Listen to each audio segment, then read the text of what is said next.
وہ کون سی ہستی ہیں جو ماں اور باپ کے بغیر پیدا ہوئی؟ حضرت آدم اور حضرت حوا۔ حضرت آدم کو اللہ نے کس چیز سے پیدا کیا؟ مٹی سے۔ حضرت آدم کو اللہ نے کس لقب سے نوازا؟ صفی اللہ۔ حضرت آدم کو کس مقام پر پیدا کیا گیا؟ جنت میں۔ حضرت آدم کی بیوی کا کیا نام تھا؟ حضرت حوا۔ حضرت آدم کو اللہ نے کن چیزوں کے نام سکھائے؟ تمام اشیاء کے۔ حضرت آدم کو سجدہ کرنے کا حکم کن کو دیا گیا؟ فرشتوں اور جنات کو۔ کس نے حضرت آدم کو سجدہ کرنے سے انکار کیا؟ ابلیس نے۔ شیطان کو جنت سے کیوں نکالا گیا؟ حضرت آدم کو سجدہ نہ کرنے کی وجہ سے۔ حضرت آدم کو کس درخت کے قریب جانے سے منع کیا گیا؟ جنت کے ایک خاص درخت کے۔ حضرت آدم اور حضرت حوا کو جنت سے زمین پر کیوں بھیجا گیا؟ درخت کا پھل کھانے کی وجہ سے۔ حضرت آدم کو زمین پر کس حیثیت سے بھیجا گیا؟ خلیفۃ اللہ فی الارض، یعنی زمین پر اللہ کا نائب۔ حضرت آدم نے سب سے پہلے کس چیز کی توبہ کی؟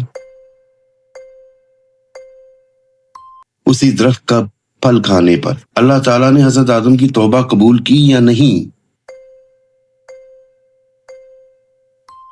جی ہاں، قبول کی۔ حضرت آدم کے پہلے بیٹے کا کیا نام تھا؟ قابیل۔ حضرت آدم کے دوسرے بیٹے کا کیا نام تھا؟ حابیل۔ حضرت آدم نے اپنے بیٹوں کی قربانی کا فیصلہ کس کے حکم پر کیا؟ اللہ کے حکم پر۔ حضرت حابیل کو کس نے قتل کیا؟ اس کے بھائی قابیل نے۔ حضرت آدم کی اولاد زمین پر کیسے پھیلی؟ ان کے بیٹے اور بیٹیوں کے ذریعے۔ حضرت آدم نے اپنی زندگی کا زیادہ وقت کہاں گزارا؟ زمین پر۔ حضرت آدم کی قبر کہاں واقع ہے؟ بعض روایات میں سری لنکا یا جدہ۔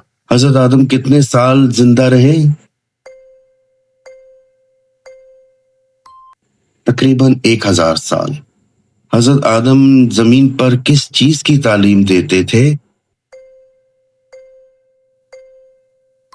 اللہ کی عبادت، کھیتی باڑی، علم و معرفت۔ حضرت آدم کا پہلا پیشہ کیا تھا؟ کسان۔ انسانوں کے باپ کے طور پر حضرت آدم کو کیا لقب ملا؟ ابو البشر۔ قرآن میں حضرت آدم کا ذکر کتنی بار آیا ہے؟ تقریباً 25 بار۔